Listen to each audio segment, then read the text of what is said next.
Assalamualaikum warahmatullahi wabarakatuh. Halo semuanya, perkenalkan nama saya Lisda Rahmawati dengan NIM 12070600036. Nah, di video kali ini saya akan melakukan observasi mengenai hama dan penyakit pada tanaman pangan. Nah, sekarang saya sudah berada di sebuah tempat, tepatnya di Kampung Tegal Bolet, Desa Mekarjaya, Kecamatan Jamangkulon, Kabupaten Sukabumi. Nah, komoditas unggul yang berada di sini yaitu tanaman padi, tetapi karena sedang tidak musim, maka digantikan dengan tanaman jagung. Nah, biasanya hama yang menyerang tanaman jagung atau zemas yaitu hama ulat gerayak atau nama latinnya Pseudoptera litura. Nah, hama ini tidak memiliki bulu dan kulitnya hampir menyerupai baju tentara. Hama ini menyerang di malam hari, sedangkan pada siang hari dia berada di bawah permukaan daun atau di dalam tongkol. Usia tanaman jagung yang ada di sini yaitu baru sekitar 6 minggu.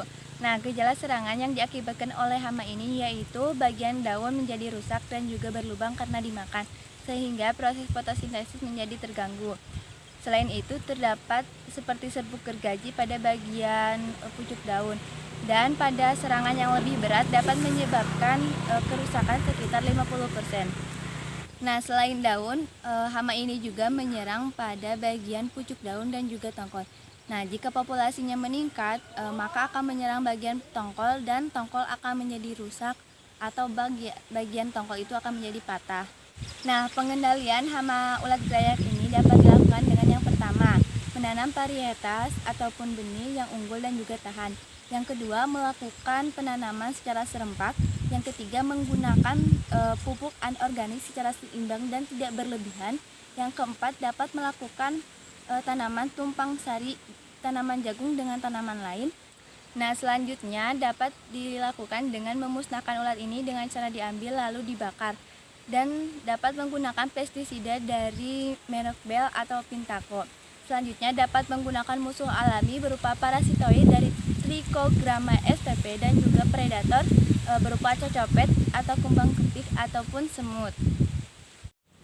Nah, selanjutnya yaitu penyakit pada tanaman jagung. Sekarang saya masih berada di tempat yang sama, yaitu di tempat yang tadi. Nah, penyakit yang menyerang tanaman jagung di sini yaitu ada penyakit bulai. Penyakit bulai merupakan penyakit utama pada tanaman jagung. Penyakit ini disebabkan oleh jamur Peronospora maydis.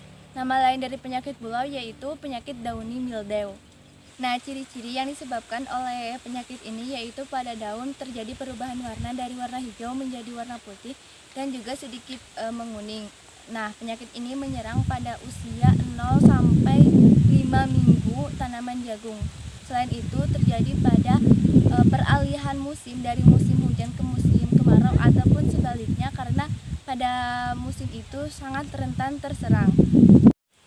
Nah, gejala serangan yang disebabkan oleh penyakit ini yaitu dibedakan menjadi beberapa fase. Yang pertama 0 sampai 3 minggu, biasanya daun akan menjadi menguning, meruncing dan juga kaku karena pada fase ini sangat rentan untuk terserang.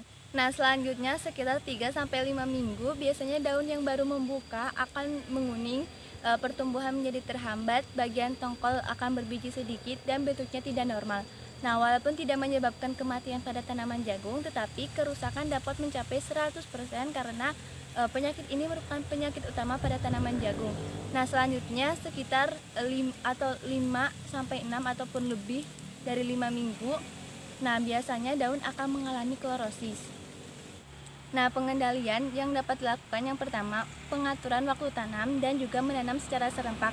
Yang kedua, melakukan pergiliran tanaman yang bukan inang. Yang ketiga, dapat menggunakan pestisida berbahan aktif belerang atau yang lainnya. Yang keempat, dapat melakukan pengamatan secara rutin. Nah, selanjutnya dapat dilakukan dengan melakukan sanitasi dengan cara mencabutnya lalu membakarnya. Dan yang terakhir, dapat menggunakan varietas yang tahan dan juga unggul terhadap penyakit dan juga hama. Nah, itulah tadi yang dapat saya sampaikan. Mohon maaf apabila ada kesalahan dan kekurangan. Sekian dan terima kasih. Wassalamualaikum warahmatullahi wabarakatuh.